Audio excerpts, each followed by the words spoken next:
శరణాశ్రయే. అందరూ మీ యొక్క గోత్రములు,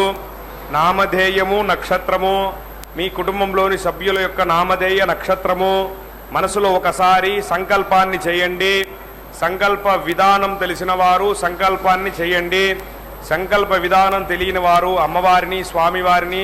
ప్రార్థన చేయండి. எல்லாரும் உங்களுடைய கோத்திரம்,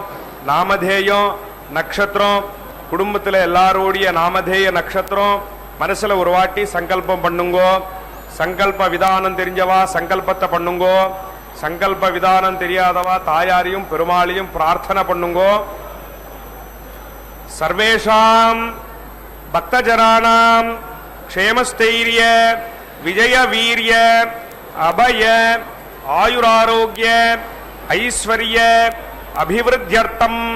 தர்மார்த்த காமியமோக்ஷ சதுர்வித பலபுருஷார்த்த சித்தியர்த்தம் மனோவாஞ்சதா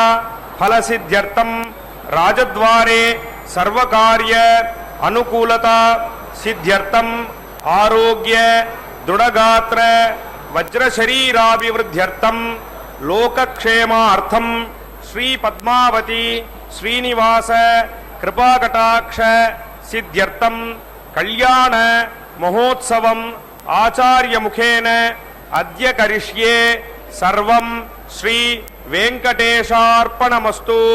கோவிந்தா கோவிந்த. శ్రీ మహాలక్ష్మీ నమః. నమస్తేస్తు మహామాయే శ్రీపీఠే సురపూజితే சங்கு சக்கர கதாஹஸ்தே மாலக்ஷ்மி நமோஸ்துதே என்று திருச்சானூர் பத்மாவதி தாயாரை செவித்துக்கொண்டு இன்றைய கல்யாண உற்சவத்திற்காக வந்திருக்கும் பக்தர்களை வரவேற்பது திருமதியே அருணா. இதோ அந்த தாயாரை திருமணம் செய்து கொள்வதற்காக ஸ்ரீனிவாசனாக இங்கே எழுந்தருளி தங்க சிம்ஹாசனத்திலே காத்து கொண்டிருக்கிறார். நம்மையெல்லாம் அருளி செய்யும் அந்த ஸ்ரீனிவாசனை செவிக்கலாம். கோவிந்தா கோவிந்தா என்று செவித்துக்கொண்டு சங்கல்ப மந்திரங்களை தொடர்ந்து இப்பொழுது விஸ்வக்சேன ஆராதனை சுத்தி புண்ணிய வச்சனத்தை செவிப்போம்.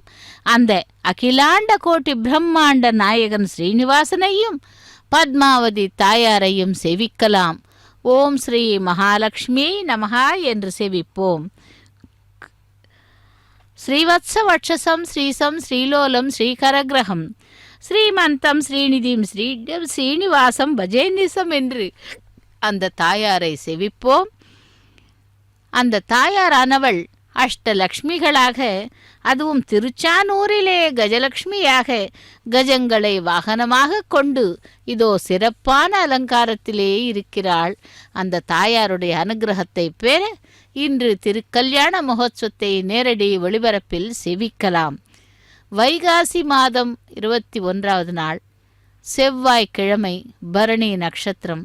திரையோதசியுடன் கூடிய இந்த நாளிலே நாம் அந்த தாயாருடைய திருக்கல்யாண மகோத்சவத்தை செவிக்கலாம். பாஞ்சராத்திர ஆகம விதிமுறைப்படி ஆரம்பமாகிய திருக்கல்யாண மகோத்சவத்திலே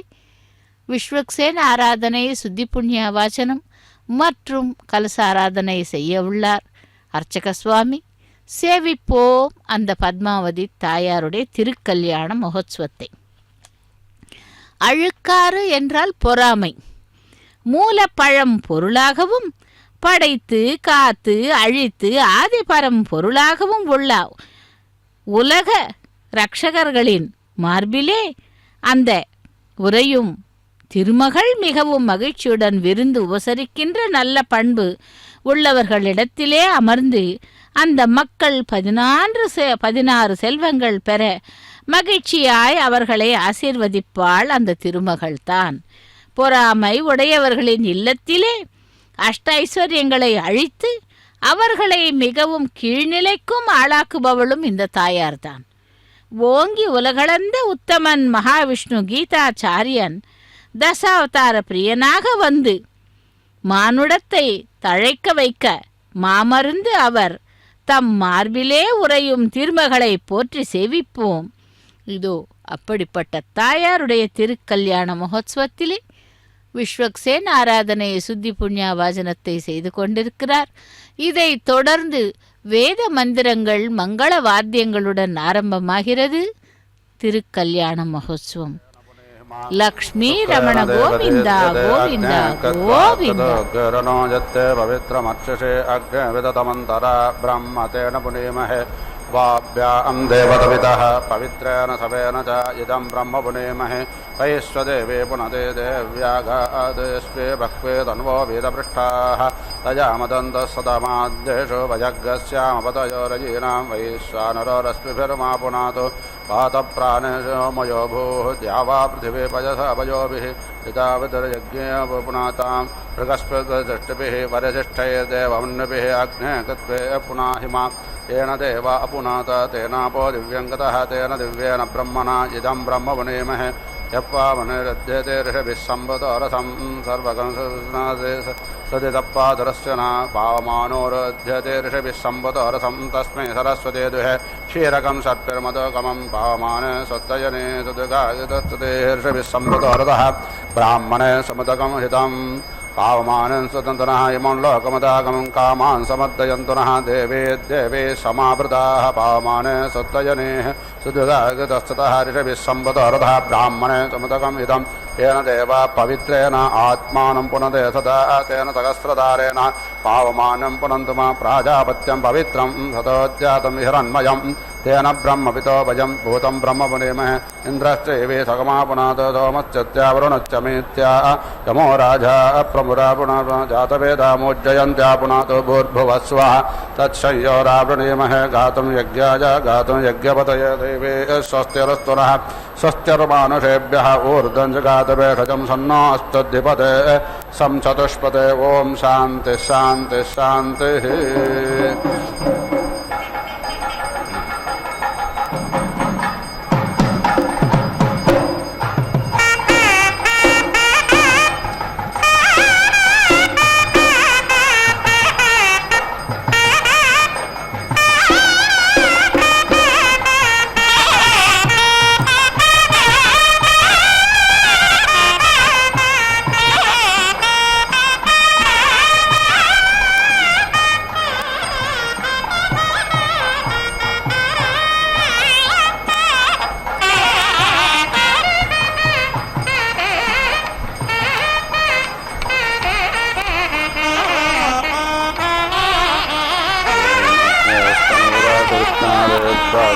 तनोराजविष्णावेत्वा अतिथेरादित्यमाच विष्णावेत्वा स्येनाजत्वा सोममृते विष्णावेत्वाग्नयत्वा राजस्पोषते विष्णावेत्वा अग्नेर्झरित्रामसदृशा नौस्थः ध्रुवस्य स्याजुराशिपुरुरवासि आयत्रेणत्वाच्छन्दासा बन्धामित्रैष्टोभेनत्वा छन्दासा बन्धामिजातेनत्वाच्छन्दासा बन्धामि भवादन्नः समानसौ सचेतसा अरेपसौ मा यज्ञज्ञहिज्ञज्येष्ठं मा यज्ञपातिं जातवेदसौ शिवो भावतमज्जनाः आज्ञाग्न्यश्चारते प्रविष्टऋषीणां पुत्रो आपितस्ति पावा धनश्चोनश्च यजाज देहदेवेभ्यो हव्यग्रसतमप्रायच्छन् स्वाहा नापातयेत्वा गृह्णामि परे पतयेत्वा गृह्णामि तनो नप्त्रे सात्पराय दक्पन्नो ज्येष्ठाय अनादिष्टमश्चरादिश्यं देवानामोजाः अनाभितश्च वितस्तिपानभितस्तेऽन्यम् अञ्जादा सत्यमपाकेशग्रसुभिते माधाः अग्ने अव्रतपास्ते व्रतपाः यातवा तनोर्यज्ञसामजिजाममा तनोरेषा सात्वयि सहनौ व्रतपते व्रतान्यनो मे दीक्षां दीक्षापातिरमग्रस्तान् तपस्तपस्पतिः अग्रसुरग्रदुष्टे सोमपायत विदुनविदे आतुभ्यमिन्द्रप्राजातामात्तमिन्द्राजप्राजस्व आप्याययास्मान् सखे संन्यामेधया प्रस्तुते देवसोमसत्यामृचामचेया ज्येष्ठाराजप्रेषे भगाय ऋतमृतवादिभ्यो नमो दिवे नमः पृथिव्यै याते अग्नेयश्च यातनोर्वरजिष्ठा गग्परेष्ठा उग्रं वच अपावधेत् त्वेषं वच अपावधेत् स्वाहा याते अग्नेरजश्च यातनोर्वरजिष्ठा गग्परेष्ठा उग्रं वच अपावधेत् त्वेषं वच अपावधेत् स्वाहा याते अग्ने हरिशयातनोर्वरदट्टा गक्वरेष्ठा उग्रं वच अपावधेत् त्वेषं वच अपावधेत् स्वाहा तप्ताजानेमेष वित्ताजानेमेषि अवाथान्माव्यदितमवाथान्मानादितं विदेरग्नेर्नभो नामाग्ने अङ्गिरायो नाम्नेहि योऽस्यां पृथिव्यामसयत्तेनादृष्टन्नामा यज्ञयन्तेन त्वाददे विदेरग्नेर्नभो नामाग्ने अङ्गिरायो नाम्नेहि योऽद्वितीयस्यां पृथिव्यामसयत्तेनादृष्टन्नामा यज्ञयन्तेन त्वाददे विदेरग्नेर्नभो नामाग्ने अङ्गिरायो नाम्नेः यस्तृतीयस्यां पृथिव्यामसयत्तेनादृष्टन्नामा यज्ञयन्तेन त्वाददे अनत्वादेव वेतय जग्गादपत्तदाहि देवेभ्यः कल्पत्वजग्गादपत्तदाहि देवेभ्यः सुन्दत्वजग्गादपत्तदाहि देवेभ्यः शुम्भस्व इन्द्रघोषस्तावसभिः पुरस्तात्पातु प्रजयतास्ता रुद्रे पश्चात्पातु मनोजवास्ता पितृभिर्दक्षिणतः पातु विश्वकर्मात्वादित्यैरुत्तरतः पातु इदमहं तप्तं वार्पाहित्यायज्ञान्नश्रजामि सिद्ध्यक्काशि स्वाहा सिद्ध्यक्कस्यादित्यवनि स्वाहा सिद्ध्यक्काशि ब्रह्मवनि क्षत्रवनि स्वाहा सिद्ध्यक्काशु प्रजावने राजस्पोषवनि स्वाहा सिद्ध्यक्कस्यावाह देवान्नजामानाय स्वाहा भूतेभ्यस्त्वा ध्रुवोऽच पृथिवीन्द्रग्गाः ध्रुवक्षतः सन्तरिक्षं द्रग्गाः अक्षदक्षदा च दिवं द्रग्गाः अग्नेर्भस्मास्यग्नेः पुरेशमसे जते मनावुतयुञ्जते दियो विप्रा विप्रस्य पृगतो वेपश्चिताः विहोत्रादधेवजुना विदेकजन्मये देवस्यादभितः परिष्ठतिः इदं विष्णुर्विचक्रमे त्रेधानि ददेपदं समोलमज्जवाग्सुरेश्वः इदावतेधे नमदेशभूतग्सोऽजवचने मनावेददस्य यस्कब्नारोदसे विष्णयते दादत्ता पृथिवीमभितो मयोखैः स्वाहा देवस्वतो देवेश्वाघोषतं प्राचे प्रेतमध्वरं कल्पयन्ते वोर्जं यज्ञन्नायतं माजक्वरतं स्वङ्गोष्ठमावादतं देवे दुर्ये आयुर्मानुर्वाजिष्ठं प्रजां मानुर्वाजिष्ठम् अत्रारमेथां वष्टं पृथिव्याः विष्णोर्णुकं वीर्याणि प्रवोचं यः पार्थिवाणि मम रजाग्रसि योऽस्काभयदुत्तरग्रतदत्तं विचक्रमानश्रेधोरुगायो विष्णावे त्वा दिवो वा विष्णुत वा पृथिव्यामगो वा विष्णुरोरन्तरिक्षात् उपायस्तावसो न प्रणश्वापयच्च दक्षिणादोदसव्याद्विष्णावे त्वा तद्विष्णुस्तवते वीर्येण मृगो न भीमग्गो च लोकेरिष्ठाः यश्चोरिषत्रिः विक्कमाने स्वदक्षयन्ति भुवानानि विश्वा विष्णोरराटामति विष्णोत्यप्रेतो विष्णोस्योराति विष्णोध्रुवोऽसि वैष्णवमाति विष्णावे त्वा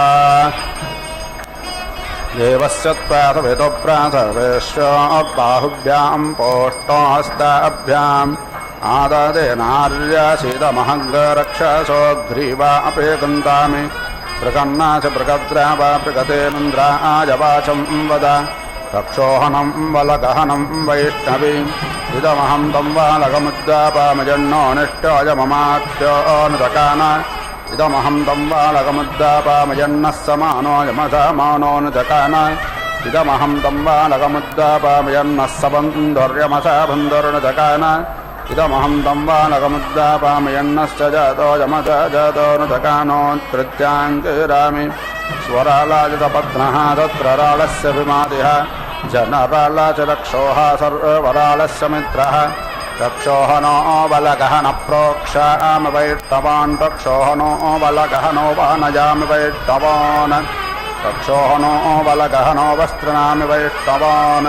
रक्षोहनौ बलगहना उपादधामि वैष्णवे रक्षोहनौ बलगहनौ पर्योहामि वैष्णवे वैष्णवमाच वैष्णवास्थ देवस्यत्तादवेदप्रातवेश्वरार्बाहुभ्यां पोष्टाभ्याम् आददेनार्यसीदमहङ्गरक्षसो ग्रीवा अपेकन्तामि यवोच यवजास्मन्द्वेषो यवजारातिः शिवे त्वान्तरिक्षाय त्वा पृथिवे त्वा सुन्धन्ताल्लोकाप्यदृषदानाप्यदृषदा नमसि उद्यवग्गस्तभानान्तरिक्षं प्रणदृग्गस्वपृथिव्याम् उदानस्त्वा मारुतो मेनोदमित्रावरो नो ध्रुवेन धर्मान ब्रह्मवणित्वा क्षत्रवने राजस्पोषवने पर्योहामि ब्रह्मादृग्गः क्षत्रं दृग्गः आयतृग्गः प्रजां दृग्गः ध्रुवासि ध्रुवोऽस्मिन्यजामान आयताने भूयात् युतेरन्द्या वा पृथिवी पूर्येथामिन्द्रस्य क्षतिरादिविश्वजनस्य छाया परित्वा गिर्वणो गिरायिमा भवन्त विश्वताः वृद्धाय मनवृद्धाय जुष्टाः भवन्त जुष्टायः इन्द्रश्च चोरसेन्द्रस्य ध्रुवोऽसि ऐन्द्रमासि वैश्वदेवमासि विभूरासि प्रवाहानो वह्निरतिहव्यवाहानः स्वात्रोऽसि प्रदेतास्तुतोऽसि विश्ववेदाः कुशिकासि कविरङ्गाररसि बम्भारिः अवश्यूरासि दुवस्वान् सिन्धूरासि मार्जालेयाः ऋतधामासि स्वर्ज्योतिस्समुद्रोऽसि विश्वव्याचाः अजोस्येकापादहेरसि बुध्न्याः सम्भ्रालासि कृशानुपरिषद्योऽसि पवामानः नमोऽसि पृथक्वामृष्टोऽसि अव्यसोदानः नमोऽस्योऽसि विश्ववेदा ऊनादिरिक्तश्च प्रतिष्ठा अग्नायच्चकाराच्चकारेण नाम्नारोध्रेणानेकेन पातमाग्नयप्रभृतमाग्नयो नमो हिग्गादिष्ठ ज्योतिरतिविश्वरूपं विश्वेषां देवानाग्समित त्वग्गसो मदनागभ्यो द्वेषोऽभ्योऽन्यकृतेभ्यः गुरुजन्दादिपरो दग्गस्वाहा ऋषाणोऽप्तुराञ्जवेदस्वाहा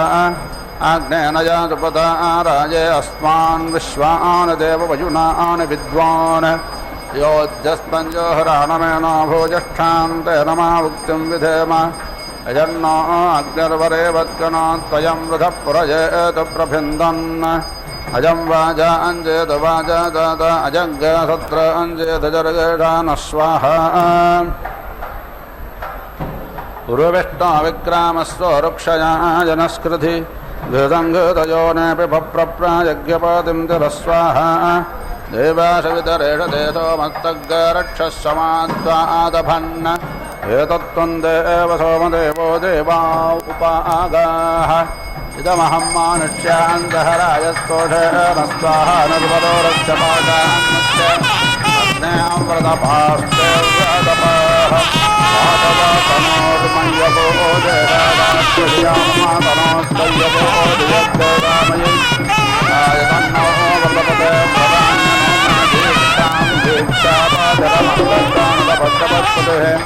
पुरवेट्टो विक्रामस्व रुक्षया जनस्कृति धृताङ्गतयोनेऽपि पप्रप्रायज्ञपातिं तिरस्वाहा अत्यन्या अघान्नान्या उपागाम् अर्वात्तापरेभ्यः परोपरेभ्यः तं त्वायुजामहे देवनस्पते देवदत्याय सन्तां विष्टादेत्राय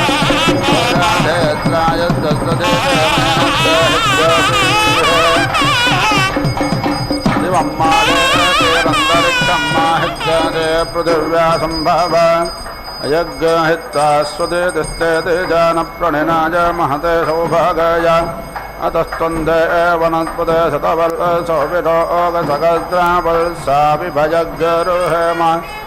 एवच्चत्वादविदुप्रादवेश्वराबाहुभ्यां भोष्टाक्ताभ्याम्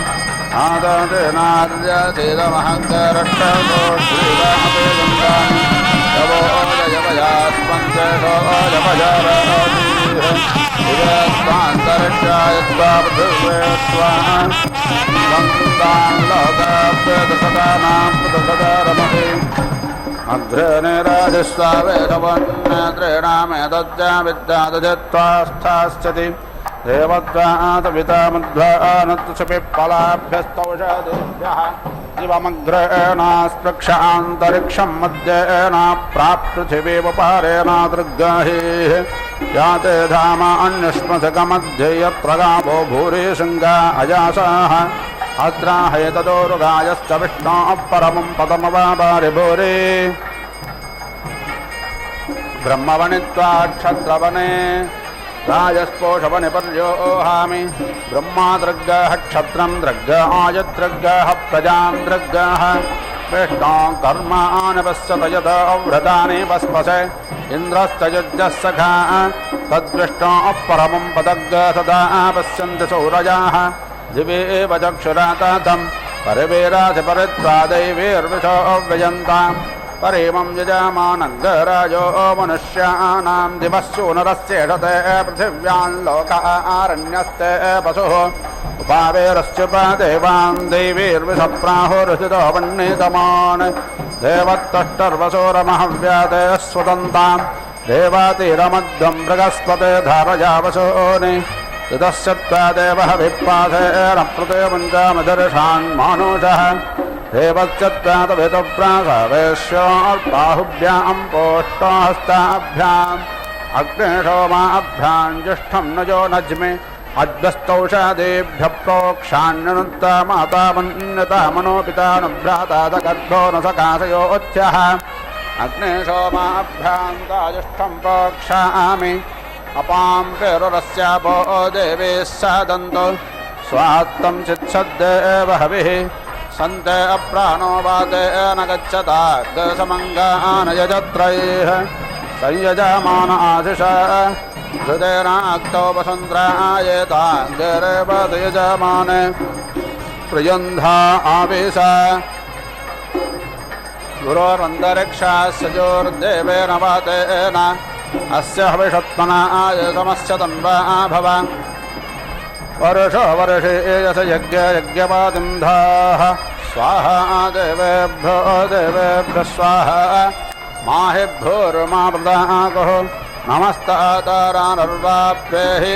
ऋतश्च कुल्या ऋतश्च बुद्ध्या उप देवेरावशुद्धावोऽड्भग्गसुपारविट्टा देवेषु उपारविट्टा वयं पारवेट्टारो भूयात्मा पाचन्ते सुन्धामि प्राणन्ते सुन्धामि चक्षुस्ते सुन्धामि श्रोत्रन्ते सुन्धामि नाभिन्ते सुन्धामि मेढ्रन्ते सुन्धामि पाचन्ते सुन्धामि चरित्राग्रस्ते सुन्धामि मनस्ताप्यायतां वाक्ताप्यायतां प्राणस्ताप्यायतां चक्षुस्ताप्यायताग्रश्रोत्रन्ताप्यायताम् यद्य क्रूरं यदाश्चेतं दत्ताप्यायतां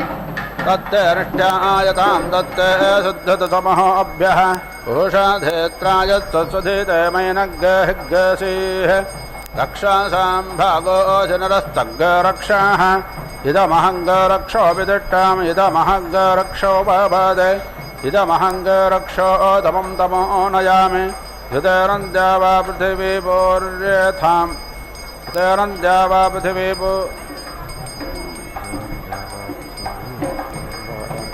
प्रोन्वाथां वाजो वेस्थोकानां विषाणो अग्निराञ्जश्च वेतु स्वाहा स्वाहा गते ऊर्ध्वनापसंमारुतं गच्छतं सन्ते मनोमनस सम्प्राणप्राणेन गच्छतां हेळश्च दृष्ट्वा अस्त्रेणात्वापस्त्वा समारिणन् पादश्च द्वाद्राज्ये वोष्टारज्ञावोष्पणो व्यतिषत् प्रयोतं द्वेषाः घृतं घृतपावानप्युपतवसापावानप्युपत अन्तरिक्षस्य हविराजिस्वाहा दिश प्रदिश आदिशो विदिशा उद्दिशो दिग्भस्वाहा ऐन्द्रप्राणो अङ्गे अङ्गेन देद ऐन्द्रवोदानो अङ्गे अङ्गेन देद देवत्तष्टर्भूरे दशलक्ष्मायद्दशरूपं भवाति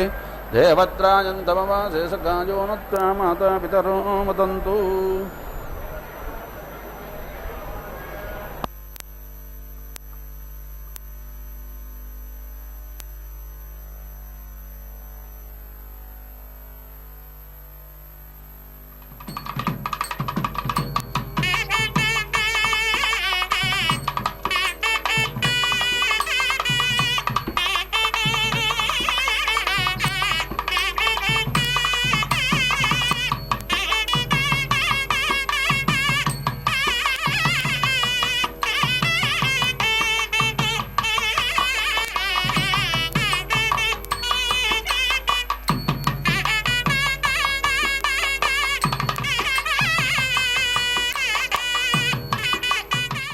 ஓம் ஸ்ரீ மகாலட்சுமி நமஹ.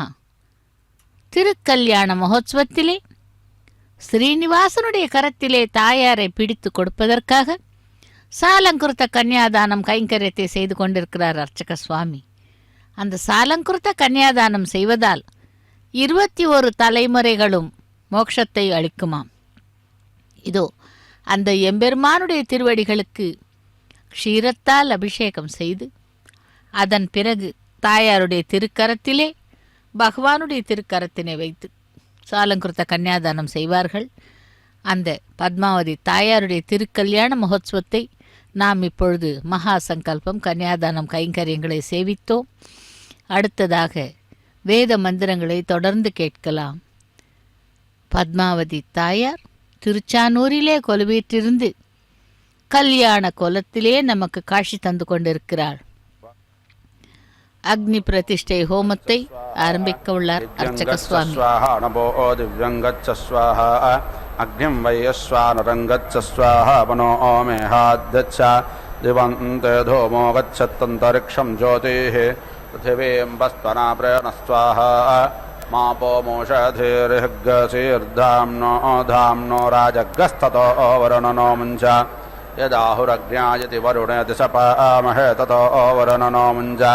சுமித்ரியான ஆபவோஷதயஸ்சந்ததுர்பித்ரயாத் தஸ்மை சந்தோ யோஸ்மான்வேட்டயஞ்ச வயம் துஷ்மः இதமா ஆபப்ரவாஹதயத்கிஞ்சாதுரிதம் மயே யத்வா அமாபிதுத்ரோஹ யத்வா ஆசே பௌதான் ருதம் அவிஷ்மாதேரிமா ஆபோ அவிஷ்மாவ் ஆவேவாசதே அவிஷ்மான் தேவோ அத்வரோ அவிஷ்மாவோஸ்து சூர்யாः அக்னேரவோபன்னகிருஹத்ஸ சதா ஜதாதயாமி இந்திராக்ஞோர்भागधेयस्तमित्रावरो नयोर्भागधेयस्तविश्वेषां देवानां भागधेयस्था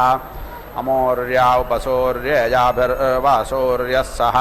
तानो हिण्वन्दुध्वरं हृदयत्वा मनासेत्वा दिवेत्वा सूर्यायत्वा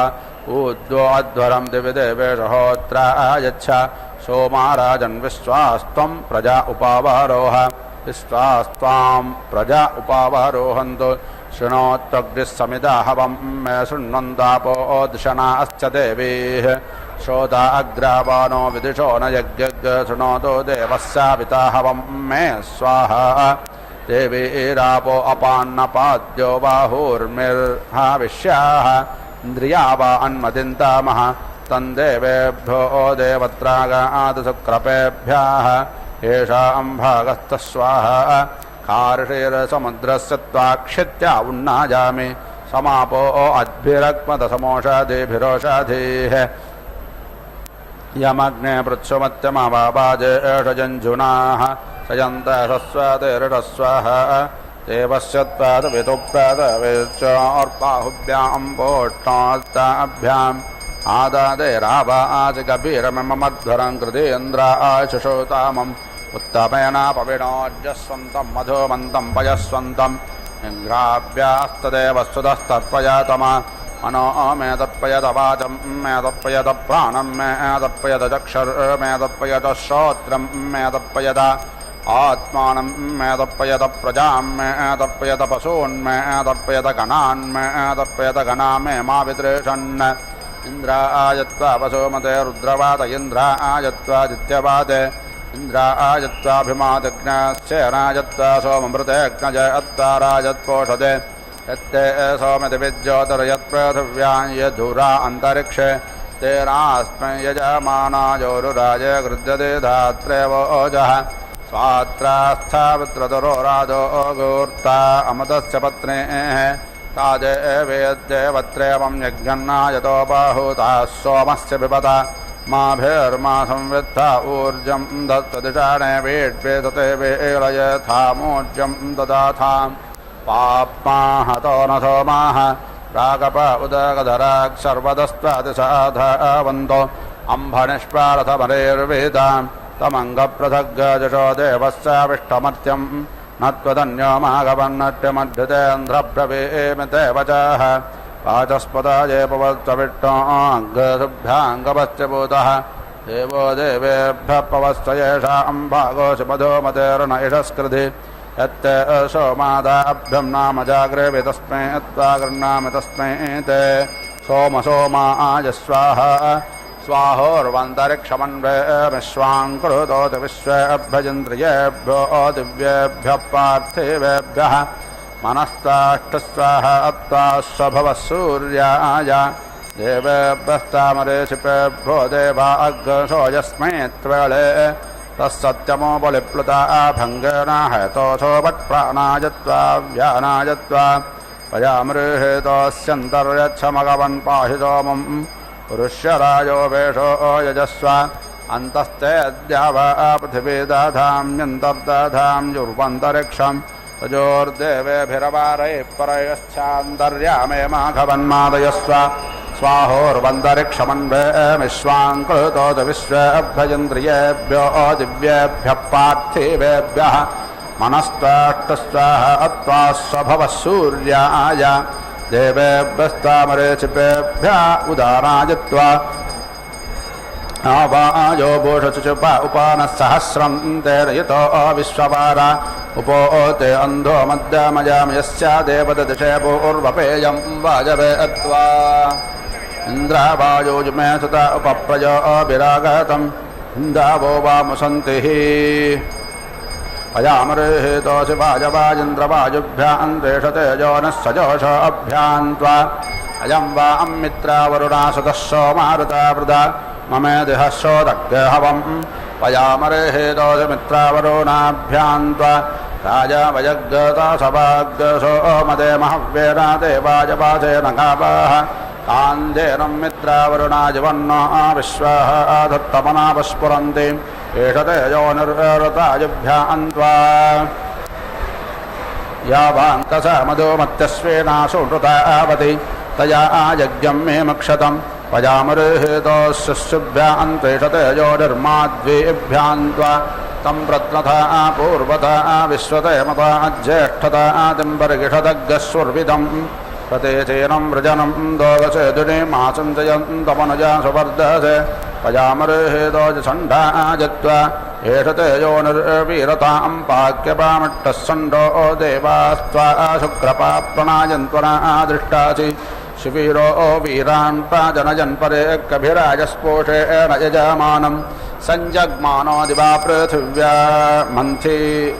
शुक्रः शुक्रसो ओजुषा निरस्तः सण्डः शुक्रस्य आदिष्टारामसि अच्छन्नश्च ते देवसोमसुवीर्यश्च राजस्पोषः सदुदितारस्याम सा प्राथमा सग्गस्कृतर्विश्ववारा सप्रातमो वरो नो मित्रो सप्रातमो बृहस्पतिश्चिकित्वाद्यस्तस्मान्द्रायुतमाजो गोतस्वाहा कुम्बन्धोत्रामधोर्यस्पृष्टं यस्सुभृतं यत्स्वाहा अजं वेनश्चोद यत्प्रत्येकद्भाज्योतज्जता ज्योतजो विमाने युतमपाद्यसंसमे सूर्यसन्नभिप्रामतिभिर्हन्ति पयामरेहेतोऽसि मर्कायत्वा मनो न एष अवानेष तिग्मं विपश्यच्छावनथो द्रवन्त आयश्चर्याविस्तमनृम्नोऽस्यास्त्रीणीताजितङ्गपत्तौ एषते योनिप्रजा पाक्यपामृष्टो मर्को देवास्त्वामन्थिपाप्पनायन्त्वना दृष्टासि सुप्रजा प्रजा प्राजरजन् परे कभिरायस्पोषेण यजमानं सञ्जग्मानो दिवा पृथिव्या मन्थि मन्तिसो ओधिषानुरक्तो मर्को मन्तिनो ओधिष्ठानामसि अच्छन्नश्च ते देवसोमसुवीर्यश्च राजस्पोषः सददितारस्याम सा प्राथमा सग्गस्कृतर्विश्ववारा सप्राथमो वरो नो मित्रो अग्निः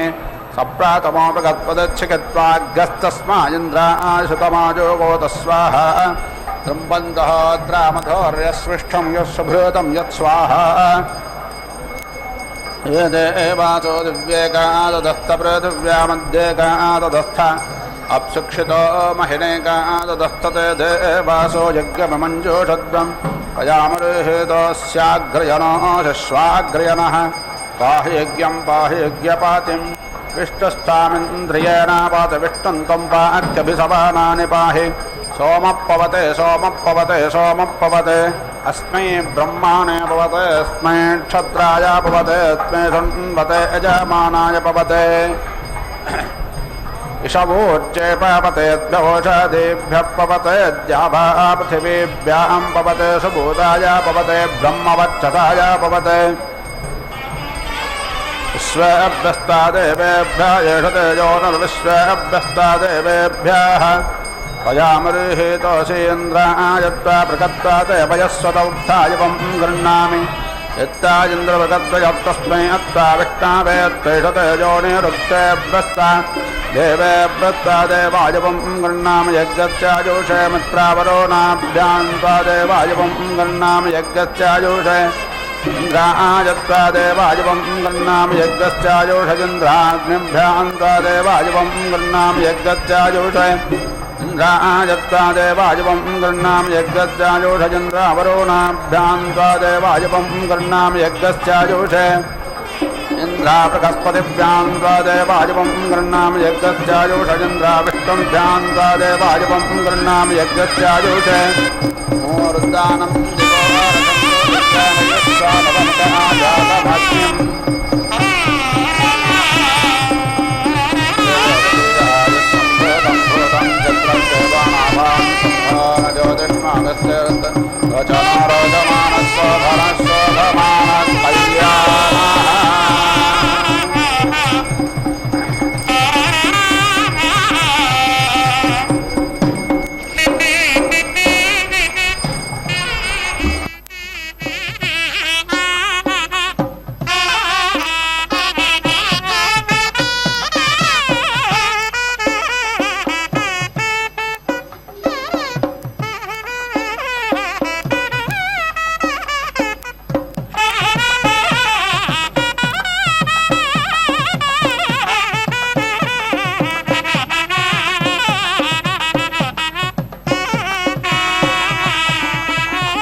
అవధరించగదయ్య అన్ని రసములు నీవు దివురుచునవ్వెనిదే తేనెమో విరసము అవధరించగదయ్య అన్ని రసములు నీవు దివురుచునవ్వెనిదే తేనెమో విరసము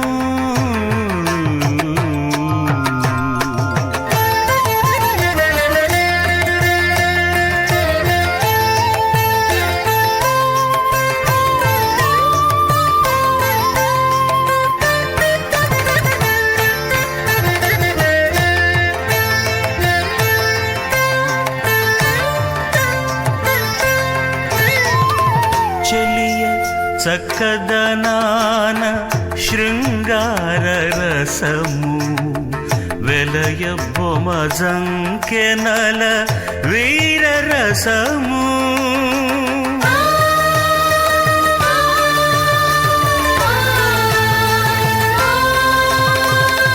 చెలియ చక్కదనాన శృంగార రసము వెలయ బొమజంకెనల వీర రసము కలయురతి కాంక్షలను కరుణారసము కలయు రతి కాంక్షలను కరుణారసము అలరుమై పులకలను అద్భుత రసము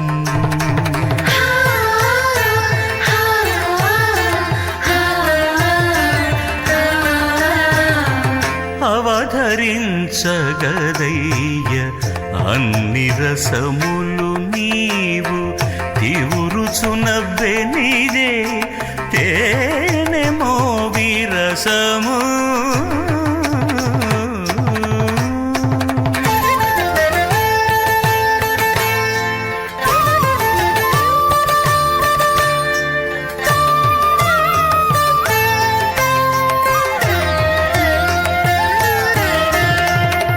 తరుణి సరసములను తగు హాస్య రసము పరుషంపు విరహాన భయరసంబు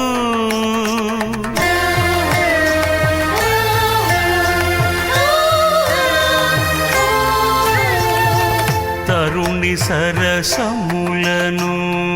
తగు హాస్య రసము పరుషంపు విరహాన భయరసంబు బెరయు నిబ్బరములను బీభత్సరసము గరిమ మరు యుద్ధాన ఘన రౌద్ర రసము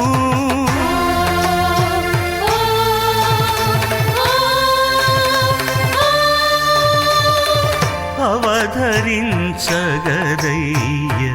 అన్ని రసములు నీవు తివురుచునబ్బెనిదే తేనెమో విరసము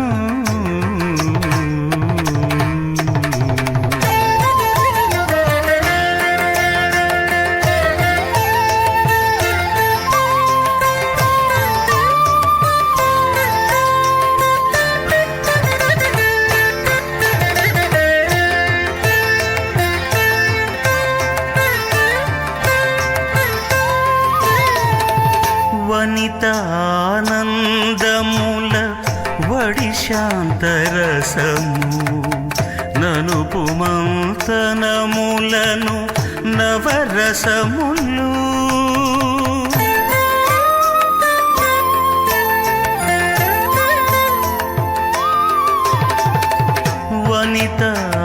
వనితానందముల వడి శాంతరసము ననుపు మంతనములను నవరసములు యనలేని శ్రీ వెంకటేశానితో కూడి యనలేని శ్రీ వెంకటేశానితో కూడి దినదిన వినోదాల స్థిరమాయే రసము దినదిన వినోదాల స్థిరమాయే రస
यन्नश्चोदयत्प्रस्थे गर्भाज्योतिर्जराजो रजासो विमाने यममपागसंगमे शौर्यसन्नविप्रामतिभिरिहन्ति अयामरिहितोषमर्कायत्वा मनयन एष अवनेषु तिग्मं विपश्चिच्छवनथो द्रवन्त आयश्चर्याभिश्चवनृम्नोऽस्याश्रेण दातिसङ्गपस्तौ एष ते योनिप्रजापाक्कपामष्टोमर्को देवास्त्वामन्थिपा प्रणायन्त्वना दृष्टासि सुप्रजा प्रजा प्राजरजन्परे कभिराजस्पोषेण यजमानम्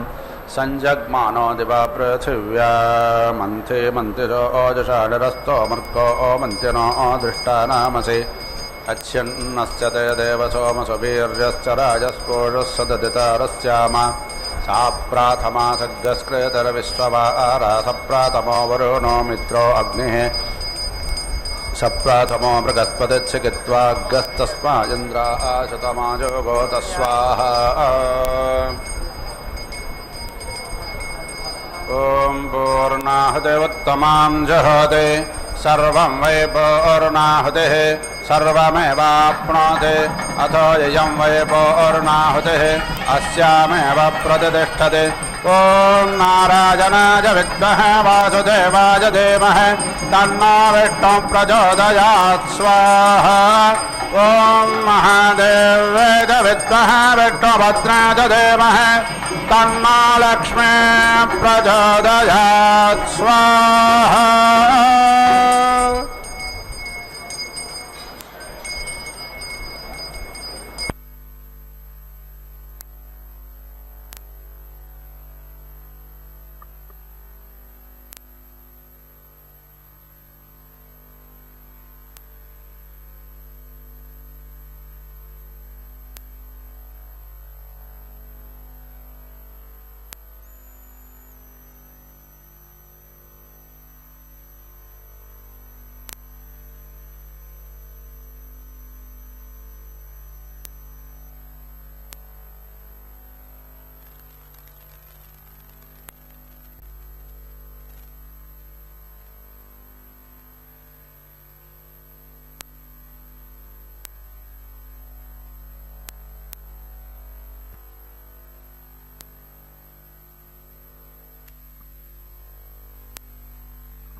विना वेङ्कटेशं ननाथो ननाथः सदा वेङ्कटेशं स्मरामि स्मरामि हरे वेङ्कटेश प्रसीद प्रसीद प्रियं वेङ्कटेश प्रयच्छ प्रयच्छ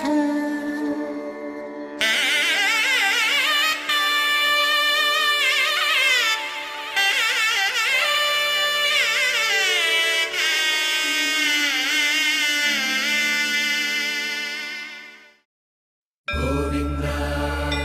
Hari Govinda.